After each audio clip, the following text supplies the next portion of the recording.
이 시간 우리에게 주신 하나님 말씀은 이사야 31장 1절에서 9절입니다. 구약성경 1003쪽에 있습니다. 이사야서 31장 1절에서 9절 말씀입니다. 우리 한 절씩 교독하시고 마지막 9절은 합독하시겠습니다. 도움을 구하러 애굽으로 내려가는 자들은 화 있을진저 그들은 말을 의지하며 병거의 많음과 마병의 심히 강함을 의지하고 이스라엘의 거룩하신 이를 앙모하지 아니하며 여호와를 구하지 아니하나니 그런즉 재앙을 내리실 것이라. 그의 말씀들을 변하게 하지 아니하시고 일어나사 악해 가는 자들의 집을 치시며 행악을 돕는 자들을 치시리니 애굽은 사람이요 신이 아니며 그들의 말들은 육체요 영이 아니라 여호와께서 그의 손을 펴시면 돕는 자도 넘어지며 도움을 받는 자도 엎드려져서 다 함께 멸망하리라. 여호와께서 이같이 내게 이르시되 큰 사자나 젊은 사자가 자기의 먹이를 움키고 으르렁거릴 때에 그것을 치려고 여러 목자를 불러왔다 할지라도 그것이 그들의 소리로 말미암아 놀라지 아니할 것이요 그들의 떠듬으로 말미암아 굴복하지 아니할 것이라.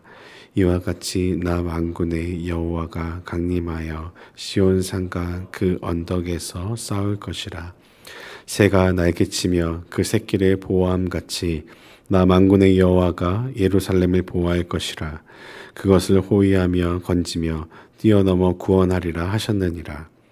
이스라엘 자손들아 너희는 심히 거역하던 자에게로 돌아오라.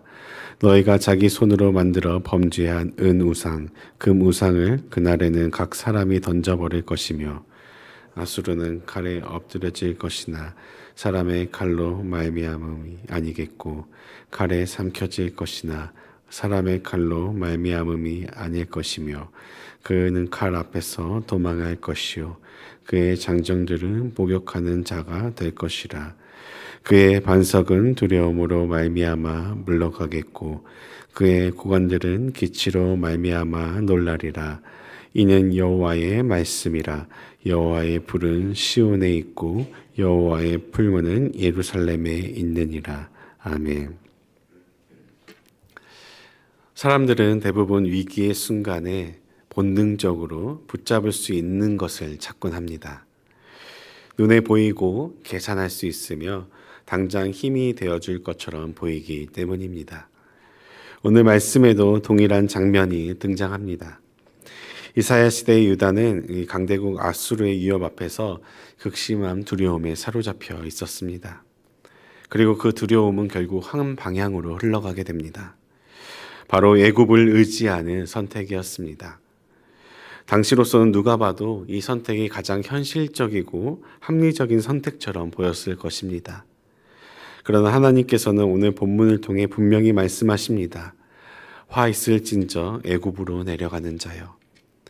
이 말씀은 단순히 한 나라의 외교 정책을 비판하는 말씀이 아닙니다. 이 말씀은 위기 앞에서 하나님의 백성은 무엇을 의지하고 있으며 그리고 또 어디로 마음이 향하고 있는지를 묻는 신앙의 질문인 것입니다.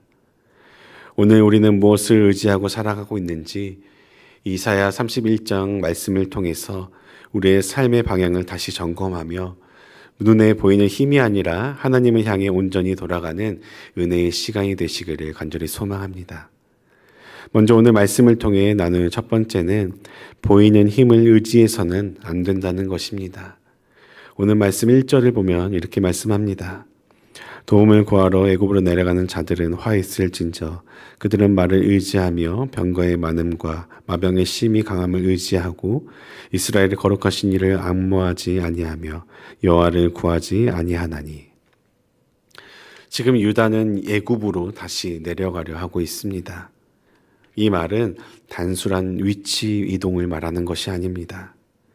하나님께서 친히 그들을 이끄셔서 나오게 하신 그 출애굽을 스스로 무의미하게 하는 선택입니다.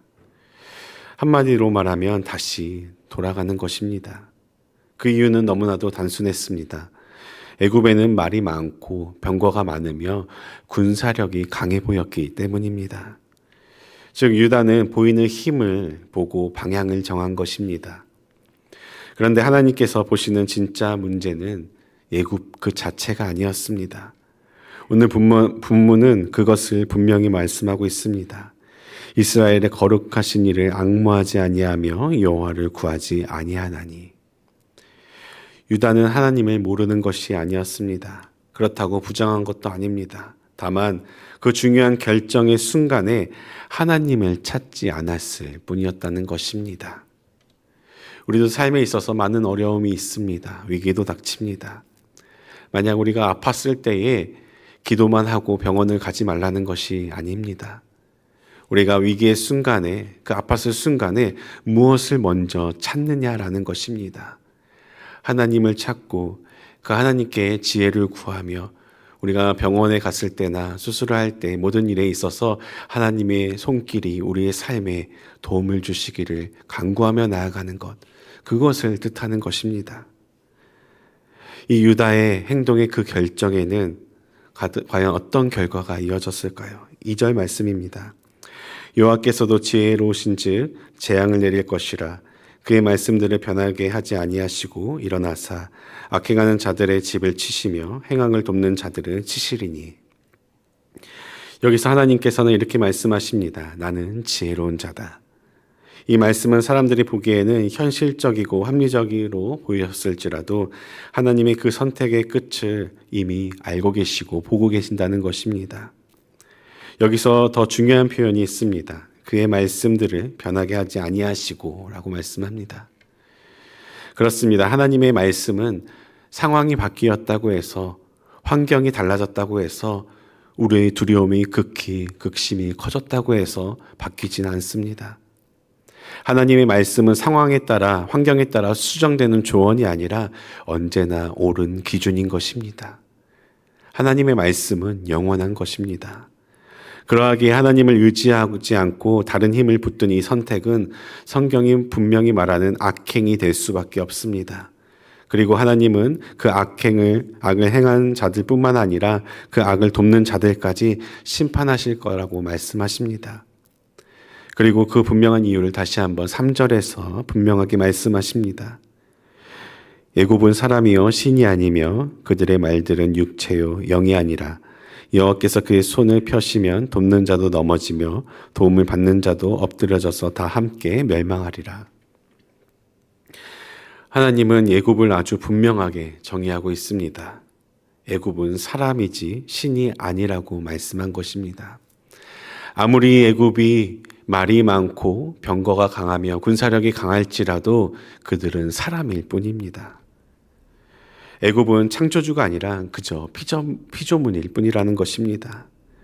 그래서 잘못된 것을 붙잡는 사람도 무너지고 붙잡힌 그 대상도 함께 무너질 수밖에 없다라고 말씀하십니다. 하나님을 대신에 붙잡고 있는 것은 결코 사람을 살리지 못한다는 것입니다. 오히려 함께 무너지는 길이 될 뿐입니다. 우리의 삶에도 이런 선택이 반복될 수 있습니다. 말씀을 알지만 기도해야 함을 우리는 알고 있지만, 또한 하나님의 때를 기다려야 함을 알고 있지만 막상 급해지면 눈에 보이는 힘, 계산 가능한 방법, 당장 손에 잡히는 것들을 붙들어쥐고 싶어 합니다. 그러나 하나님께서는 오늘 분명히 우리에게 말씀하십니다. 하나님의 말씀은 상황에 따라 변하지 않으며 사람의 힘은 결코 하나님을 대신할 수 없다라고 말씀하십니다. 그렇다면 우리는 어떻게 해야 할까요? 하나님께서는 여기서 우리를 정죄로 끝내지 않으십니다. 심판의 말씀 뒤에 해결의 말씀을 주십니다. 그것은 바로 두 번째, 흔들리지 않는 하나님만을 의지해야 한다는 것입니다. 4절에서 5절 말씀입니다. 여호와께서 이같이 내게 이르시되 큰 사자나 젊은 사자가 자기의 먹이를 움키고 으르렁거릴 때에 그것을 치려고 여러 목자를 불러왔다 할지라도 그것이 그들의 소리로 말미암아 놀라지 아니할 것이요 그들의 떠듬으로 말미암아 굴복하지 아니할 것이라. 이와 같이 나 만군의 여호와가 강림하여 시온산과 그 언덕에서 싸울 것이라. 새가 날개치며 그 새끼를 보호함 같이 나 만군의 여호와가 예루살렘을 보호할 것이라. 그것을 호위하며 건지며 뛰어넘어 구원하리라 하셨느니라. 이제 하나님께서는 우리가 왜 그분을 의지해야 하는지를 두 가지 비유를 통해 분명히 말씀해 주십니다. 먼저 하나님은 사자의 비유를 드십니다. 사자가 먹이를 움켜쥐고 있을 때 아무리 많은 목자들이 소리 지르고 위협해도 사자는 그 소리에 놀라지 않습니다. 쉽게 절대 물러서지 않습니다. 이 비유를 통해 하나님은 분명히 말씀하십니다. 하나님께서는 외부의 소리에 흔들리는 분이 아니시며 상황에 크게 눌리시는 분도 아니시다라는 것입니다. 아수르의 위협, 군사적 압박은 유다에게는 극심한 두려움의 대상이었고 그 이유였지만 하나님께서는 그것이 결코 큰 문제가 아니었다라는 것입니다. 그러므로 하나님께서 싸우시겠다고 하실 때에 우리는 절대 불안해할 필요가 없습니다. 하나님은 이미 흔들리지 않는 분이시기 때문입니다. 그런데 하나님은 여기서 멈추지 않으십니다. 이번엔 전혀 다른 비유, 어미새의 비유를 들어 말씀하십니다. 어미새는 날개를 펴서 새끼를 덮습니다. 자신의 몸을 노출시키면서까지 새끼를 보호하는 것입니다. 이 비유는 헌신과 희생을 상징합니다. 즉 하나님께서는 강하기만 한 분이 아니시고 우리를 품고 보호하시는 분이라는 것입니다. 전능하신 하나님이시며 동시에 인격적으로 우리 곁에 항상 계셔서 우리를 호위하시고 건지시고 우리를 구원하시는 분이십니다. 우리가 삶을 살아가다가 우리에게 어떤 위험이 닥쳐오고 어려운 환경이 우리를 둘러싸여도 결국 우리가 의지해야 할 분은 이처럼 흔들리지 않는 능력이 하나님이시며 동시에 우리를 품으시고 항상 곁에 계시는 하나님이신 줄로 믿습니다. 그래서 우리는 꼭 기억해야 합니다. 우리의 불안은 상황 때문이 아니라 의지의 대상이 흔들릴 때 찾아온다는 것입니다. 그럼 이제 우리는 어떻게 살아가야 될까요? 마지막 세 번째로 바로 우리의 의지를 하나님께로 돌이켜야 한다는 것입니다. 먼저 6절 말씀을 보겠습니다. 이스라엘 자손들아 너희는 심히 거역하던 자에게로 돌아오라. 저는 이 31장에서 이 6절 말씀이 가장 큰 은혜로 다가왔습니다. 하나님께서는 지금 유다 백성들을 향해 정죄의 말씀부터 꺼내지 않으십니다. 심판을 선언하시기 전에 먼저 돌아오라고 부르십니다. 여기서 돌아오라는 말은 단순히 위치를 옮기라는 말이 아니라 지금 내가 의지하고 있는 대상의 방향을 바꾸라고 말씀하십니다. 그런데 여기서 하나님은 또 이렇게 말씀하십니다. 심히 거역하던 자에게로 돌아오라. 즉 돌아가야 할 대상은 막연한 신이 아니라는 것입니다.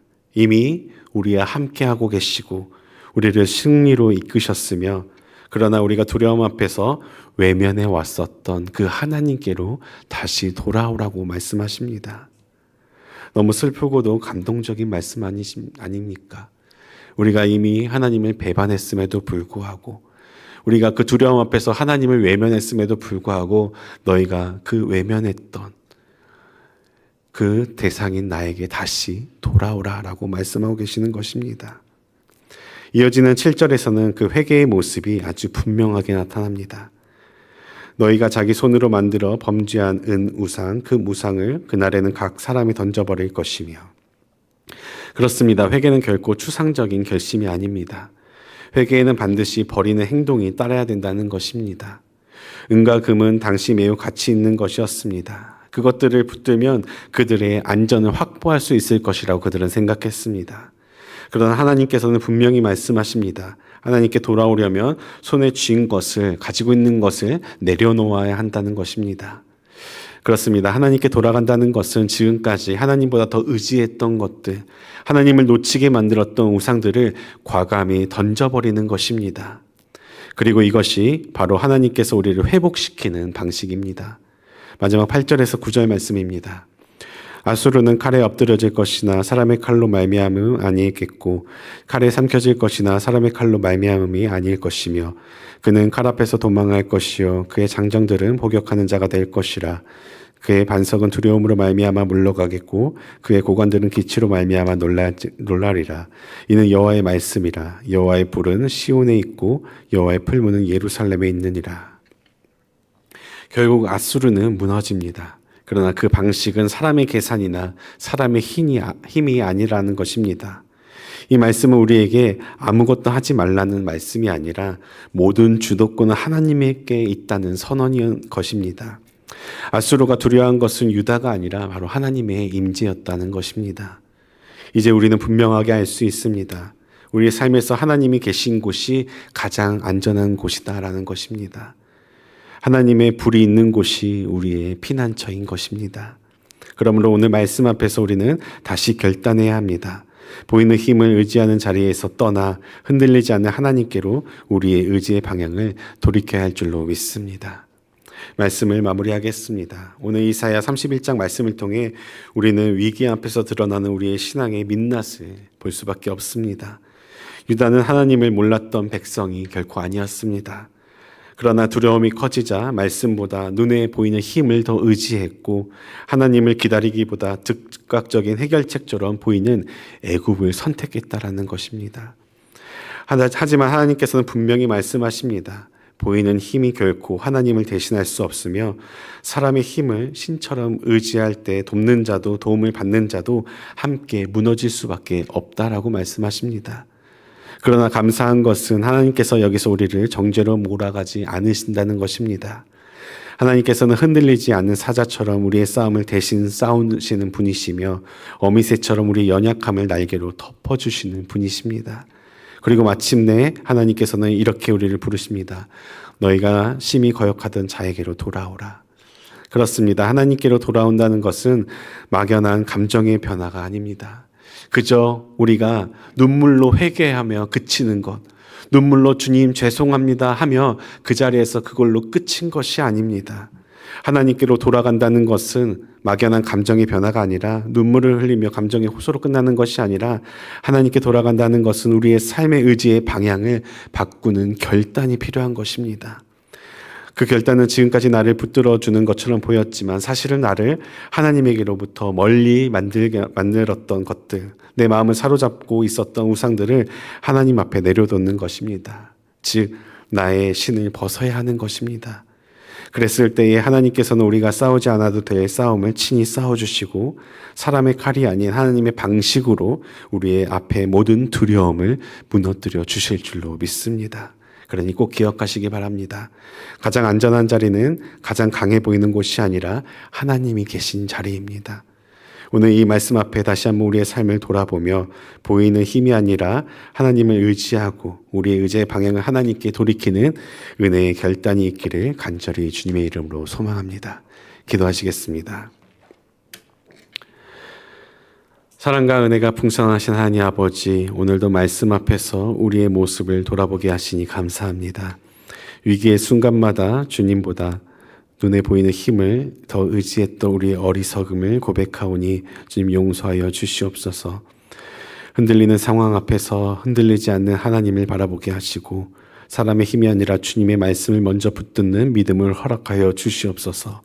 또한 우리가 손에 쥐고 있던 우상들을 내려놓게 하시어 의지의 방향을 다시 하나님께로 돌이키는 참된 회개의 은혜를 부어 주시옵소서. 그래서 우리의 어리석었던 신을 벗고 하나님의 계신 자리가 가장 안전한 자리임을 고백하며 우리의 삶을 온전히 주님께 맡기는 삶을 살아가게 하여 주시옵소서. 이 모든 말씀 예수 그리스도의 이름으로 간절히 기도드립니다. 아멘.